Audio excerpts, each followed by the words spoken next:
안녕하세요. 작가와 문학에 대해 소개하는 써니제이입니다. 유익하시다면 구독과 좋아요 눌러주세요. 오늘의 문학은 플루타르크 영웅전의 키케로입니다. 키케로가 대체 누구예요? 아우, 걔는 못하는 게 없는 천재래요. 아니, 공부 잘하는 건 그렇다 치고 어떻게 행동하기에 아이들이 그렇게 칭찬하는지 한번 가봅시다. 키케로는 인기도 많고 어떤 종류의 학문이든 다 좋아했고 잘 배웠습니다. 특히 시에는 천재적이었습니다. 그가 소년 시절에 쓴 폰티우스 글라우코스라는 시가 지금도 남아 있습니다. 키케로는 웅변도 열심히 연습해서 청년이 되었을 때 로마 제1의 웅변가이며 시인으로 명성을 떨쳤습니다. 키케로는 학교 공부를 마친 뒤 철학자 필로에게서 공부를 배웠습니다. 그리고 유명한 정치가 무키우스와 사귀면서 법률에 대한 지식을 넓혔습니다. 이 무렵 로마는 여러 당파로 갈라져 권력 다툼이 치열했습니다. 키케로는 학문에 전념했습니다. 술라가 로마 정권을 잡았을 때 술라가 해방시켜준 노예 크리소고누스가 사형당한 사람의 집을 싼값에 사들였습니다.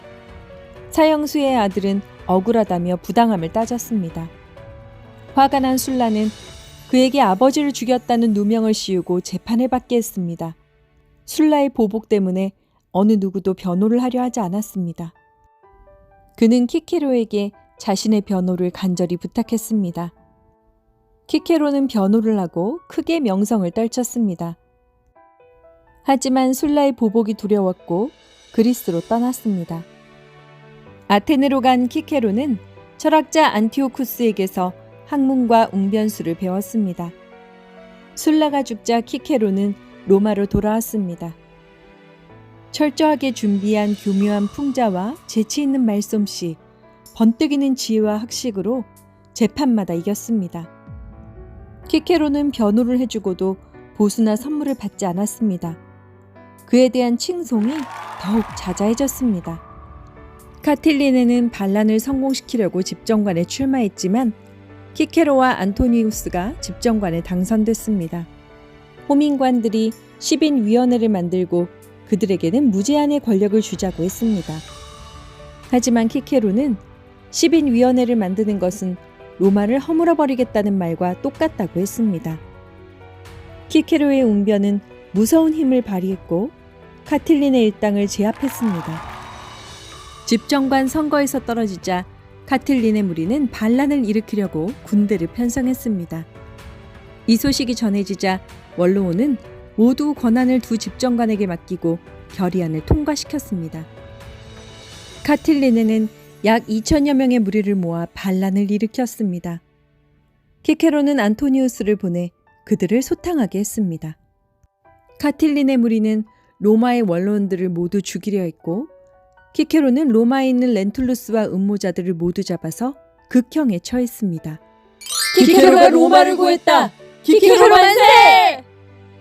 카틸리네는 안토니우스와 싸우다가 부하들과 함께 살해되고 말았습니다. 로마를 위기에서 구한 키케로에게 로마 최고의 영광을 줍시다. 나라의 아버지, 국부라는 칭호를 주는 게 마땅합니다. 로마 역사상 국부라는 칭호를 받은 사람은 키케로가 처음이었습니다. 민중들로부터 국부라는 칭호를 받은 키케로는 자신의 공을 필요 이상으로 내세우고 자랑했습니다.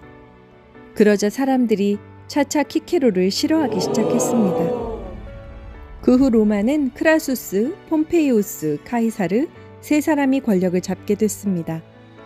호민관이 된 클로디우스는 예전 재판정에서 자신에게 불리한 증언을 한 키케로를 공격하기 시작했습니다. 클로디우스가 권세를 부리기 시작했고 키케로는 카이사르를 찾아갔습니다. 카이사르는 키케로를 부장으로 임명했습니다. 이를 눈치챈 클로디우스는 키케로에게 전혀 나쁜 감정이 없으며 화해하고 싶다고 소문을 퍼뜨렸습니다. 키케로는 그게 함정인 줄도 모르고 카이사르의 부장직을 사퇴했습니다. 카이사르는 키케로가 자신을 모욕했다고 생각하고 클로디우스 일당과 손을 잡았습니다. 키케로는 누명을 쓰게 되고 로마 시민들에게 자기는 무죄라고 호소합니다. 키케로는 로마를 떠나 여기저기서 망명생활을 하게 됩니다.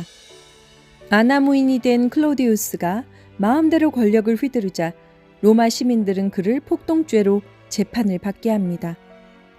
사람들은 폼페이우스를 지지하고 폼페이우스는 클로디우스를 쫓아내고 키케로를 귀국시킵니다. 결국 클로디우스는 살해되고 맙니다. 그 무렵 로마는 권력 다툼으로 걷잡을 수 없는 지경에 있었습니다. 폼페이우스와 카이사르가 세상을 떠나고 옥타비아누스, 안토니우스, 레피두스가 정권 다툼을 합니다. 옥타비아누스는 키케로에게 함께 집정관이 되자고 합니다.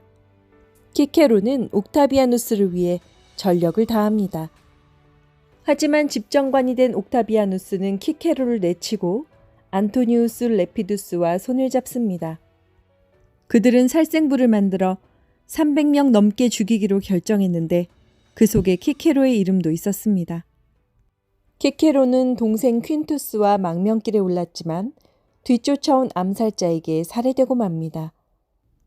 그는 나이 63세에 사망합니다.